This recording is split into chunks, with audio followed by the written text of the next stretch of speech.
Diriwayatkan oleh Imam Ahmad bin Hanbal dalam musnadnya bahwa ada seorang laki-laki yang bernama Nuaiman. Ini Nuaiman di kehidupan Rasul sallallahu alaihi wasallam ada orang yang seperti itu gitu. Orang yang sering minum minuman keras. Rasulullah SAW marah, murka. Rasulullah kalau yang berhubungan dengan Rasulullah tidak marah. Tapi kalau sudah berhubungan dengan agama, Rasulullah SAW adalah orang yang paling marah, orang yang paling istiqamah dalam kebenaran. Maka Rasulullah panggil Nuaiman, apa yang kau lakukan? Dia katakan, aku minum minuman keras ya Rasulullah. Rasulullah cambuk dia. Kemudian dia bertobat kepada Allah. Kemudian ketahuan lagi minum. Kemudian dicambuk lagi oleh Rasulullah SAW, sehingga sebagian sahabat memukul dia dengan pukulan yang banyak. Sehingga apa yang berlaku? Sebagian sahabat mengatakan, la'natullahi ala Nuaiman. Semoga Allah melaknat Nuaiman.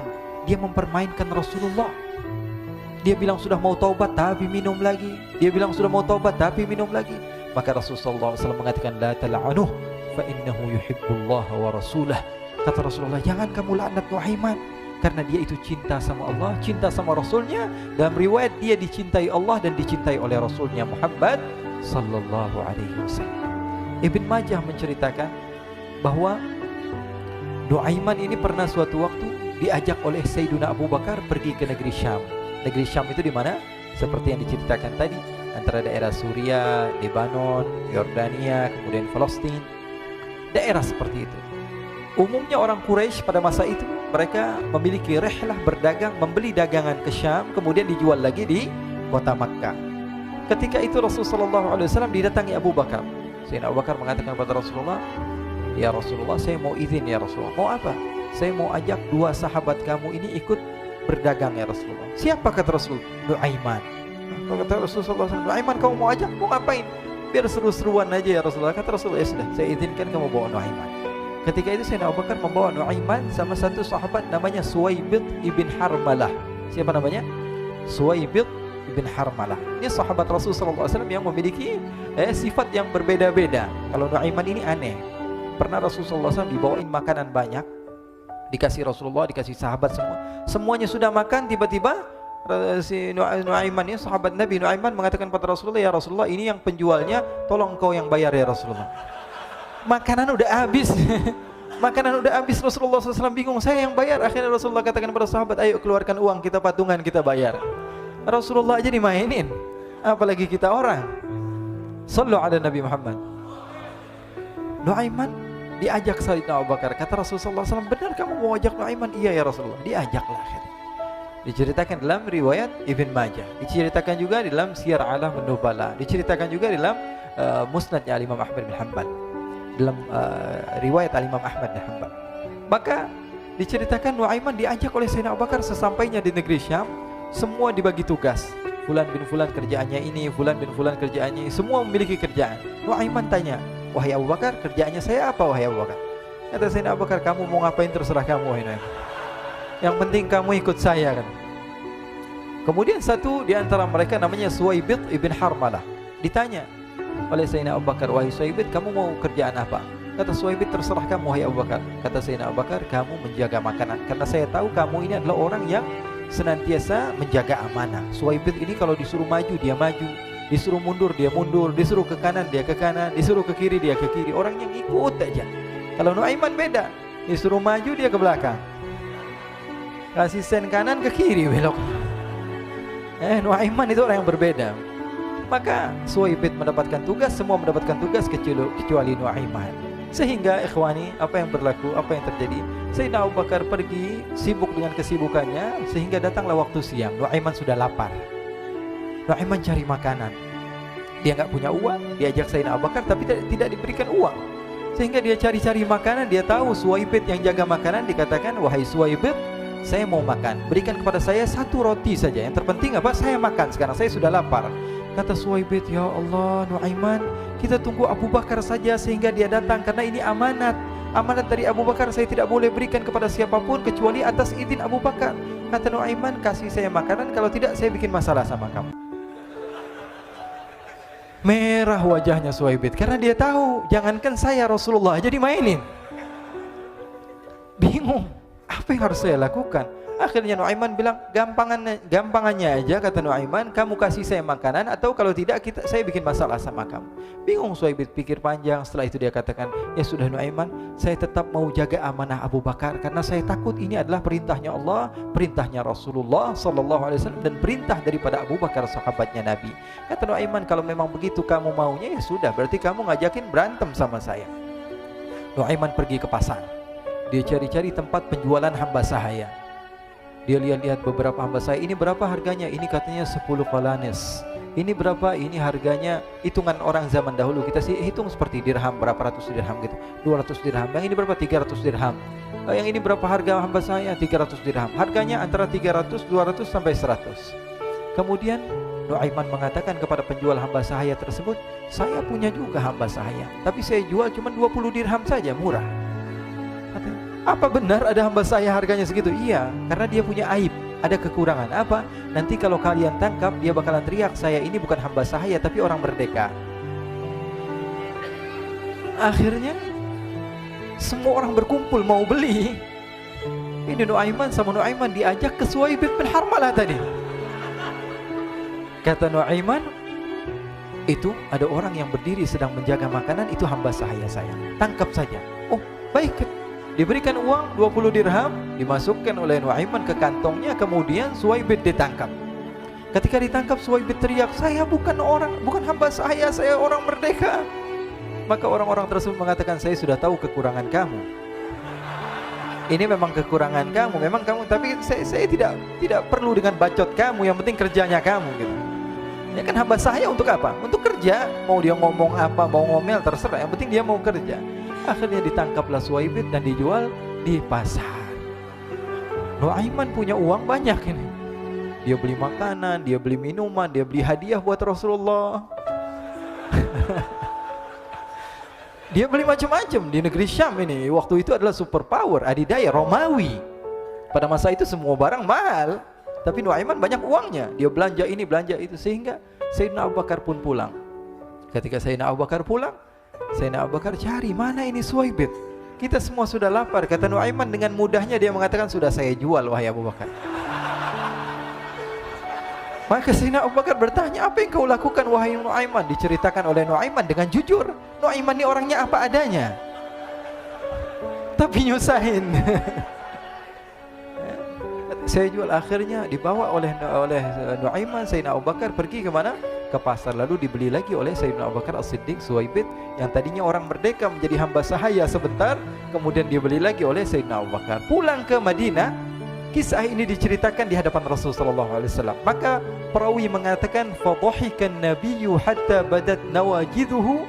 Ketika diceritakan kisah Nuaiman tersebut dengan Suhaib, Rasulullah tertawa sejadi-jadinya sehingga gigi geraham Rasulullah SAW nampak di wajah mata para sahabat. Sehingga perawi lain mengatakan, 1 tahun berlalu Rasulullah, setiap ada tamu yang datang pada Rasulullah, Rasulullah akan ceritakan kisah Nuaiman menjual Suhaib tersebut. Jadi ada ikhwani, jangan kalian kira Rasulullah SAW itu hidup di satu masa sahabat-sahabatnya itu seperti ustadz-ustadz yang khusyuk, yang kayak Habib bin Anis ini banyak. Bahkan ikhwani, mungkin di akhir karena masa yang sudah habis, pernah suatu waktu Rasulullah SAW didatangi asyraf, delegasi dari beberapa negara yang ingin mengenal apa itu agama Islam. Sehingga mereka datang ke rumah Rasulullah SAW membawa unta, kendaraan yang ketika itu kendaraan yang paling mahal mereka miliki, itu untanya yang paling mewah. Diikat di depan rumah Rasulullah SAW. Tamunya pun masuk, duduk bersama Rasulullah SAW. Di depan rumah Rasulullah SAW ada beberapa sahabat. Ada Sayyiduna Hamzah, kalian tahu Sayyidina Hamzah adalah orang yang pemberani. Ada Sayyiduna Umar, kalian tahu Sayyidina Umar adalah orang yang pemberani. Ada Sayyiduna Ali bin Abi Thalib, ada Sayyiduna Sa'ad bin Abi Waqqas. 4 sahabat ini lagi nongkrong gitu depan rumahnya Rasulullah SAW, berjaga sebelum Allah Subhanahu wa taala turunkan ayat wallahu ya'simuka minan nas. Ketika mereka sedang asyik duduk, tiba-tiba Nuaiman datang. Ini Nuaiman kalau datang pasti bikin sesuatu yang aneh. Bahkan dikatakan tidaklah Rasulullah SAW dalam keadaan bersedih, kecuali Nuaiman datang Rasulullah akan tersenyum. Jadi sebagian sahabat itu senang kalau sudah Nuaiman datang, pasti Rasulullah bahagia. Tapi ketika itu Nuaiman datang, ingin duduk bareng-bareng Sayyidina Hamzah. Sayyidina Hamzah katakan kepada Nuaiman, bercanda begitu. Nuaiman, kamu lihat unta orang datang dari luar Arab ini. Lihat, kata Nuaiman, ini besar banget ini, badannya besar gitu. Dagingnya pasti banyak. Iya, ini kalau kita sate enak nih ntar malam. Kata Nuaiman. Kata Sayyidina Hamzah, apakah kamu berani? Kata Nuaiman, saya berani aja asal kalian gak bilang sama Rasulullah. Kata Sayyidina Hamzah, benar wahai Nuaiman, benar kan? Akhirnya Sayyidina Hamzah lupa masalah itu, cuma bercanda-bercanda saja. Sayyidina Hamzah lagi asik sama Sayyidina Umar, Sayyidina Ali. Tiba-tiba apa? Ternyata ketika dia melihat unta tersebut sudah pisah antara kepala sama badannya. Nuaiman mengatakan, wahai Hamzah, ini unta saya sudah potong, saya mau pergi sebentar. Kalau Rasulullah cari saya, tolong jangan beritahu di mana saya. Nanti kalau keadaan sudah aman, mari kita nyate bareng-bareng. Ini ada yang seperti itu di zaman Rasulullah SAW. Maka dia pun berlari dan berlari mencari satu tempat supaya Rasulullah SAW dia selamat daripada Rasulullah SAW. Sehingga Sayyidina Hamzah bingung, ini kalau Rasulullah keluar gimana? Ada Hamzah Asadullah, ada Ali bin Abi Thalib, ada Umar, gak bisa jaga kendaraannya, tamunya Rasulullah SAW. Akhirnya benar apa yang terjadi, ikhwani. Rasulullah SAW tamunya mau pulang. Ketika dia buka pintu tamu melihat apa? Untanya sudah begitu. Mereka teriak, wa naqatah, unta kami wahai Muhammad. Baru mau kenal Islam, unta kami, kendaraan kami sudah dibuang. Rasulullah SAW lihat Sayyidina Hamzah, lihat Sayyidina Ali. Mereka gak bisa ngomong, mereka hanya bilang apa? Nuaiman ya Rasulullah. Rasulullah perintahkan Sayyidina Umar, wahai Umar, sekarang kamu ambil uang, kemudian kamu gantikan, kemudian kamu berikan 2 kali lipat daripada harta unta ini, sehingga apa? Agama Islam tidak didengar dengan sesuatu yang tidak baik di luar sana. Akhirnya diberikan harta, diberikan unta yang baru dan diberikan harta yang lebih untuk orang tersebut, sehingga orang tersebut tidak menjelek-jelekan agama Islam. Kata Rasulullah SAW, dan sekarang waktunya kita balas dendam sama Nuaiman. Nuaiman ternyata berlari tempat yang jauh sampai hampir keluar dari kota Madinah. Dia dapatkan seorang sahabat Nabi yang hadir juga dalam peperangan Badar, namanya Al-Miqdad bin Al-Aswad. Siapa namanya? Al-Miqdad bin Al-Aswad ketika itu sedang menggali sumur. Ketika sedang menggali sumur, Nuaiman datang. Nuaiman katakan kepada Miqdad, wahai Miqdad, wahai sahabat Rasul, kamu orang yang hadir dalam peperangan Badar, kamu adalah orang yang hebat. Dipuji-puji sama Nuaiman. Ada maunya ini. Akhirnya dia bilang, wahai Miqdad, tolong saya. Kenapa wahai Nuaiman, kamu ini kekasihnya Rasulullah, orang yang disayang sama Rasulullah. Kenapa? Saya ini sedang dikejar-kejar orang jahat. Tolong selamatkan saya. Saya pengen masuk ke dalam sumur, boleh atau tidak? Kata Miqdad, siapa yang mengejar kamu? Pokoknya saya dikejar sama orang-orang. Kamu mau atau tidak selamatkan saya? Ya sudah, selagi kamu itu adalah sahabat Nabi, silahkan kamu masuk. Masuk akhirnya Nuaiman ke dalam sumur tersebut. Lalu Nuaiman mengatakan, wahai Miqdad, dia keluar lagi. Nanti kalau ada yang cari saya, tolong jangan beritahu saya di dalam sumur ya. Kata Miqdad, baiklah. Kata Nuaiman, siapapun yang bertanya tentang saya, kamu tidak akan kasih tahu? Iya, kata. Walaupun Rasulullah yang tanya saya? Katanya, nggak mungkin Rasulullah datang ke tempat sejauh ini. Iya, walaupun Rasulullah. Akhirnya masuk Nuaiman. Setelah beberapa menit Rasulullah dan rombongan benar datang.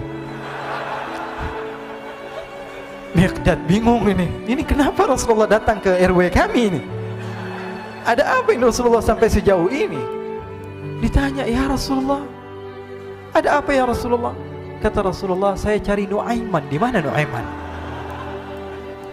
Innalillah, kata Miqdad. Nggak dijawab ini Rasulullah. Kalau dijawab saya ingkar janji. Akhirnya apa dia katakan? Wahai Rasulullah, mata saya tidak memandang kepada Nuaiman, tapi tangannya nunjuk ke dalam sumur. Sahabat. Apa dia bilang? Mata saya tidak melihat kepada Nuaiman, tapi tangannya nunjuk ke sumur. Akhirnya dibuka sama Rasulullah, Nuaiman muncul. Kata Rasulullah, Nuaiman, kamu bikin malu saya, wahai Nuaiman. Ya Rasulullah, yang bersalah bukan saya, tapi orang yang mencari saya bersama kamu ya Rasulullah. Akhirnya Rasulullah nengok siapa, ternyata Nuaiman sudah lari kabur.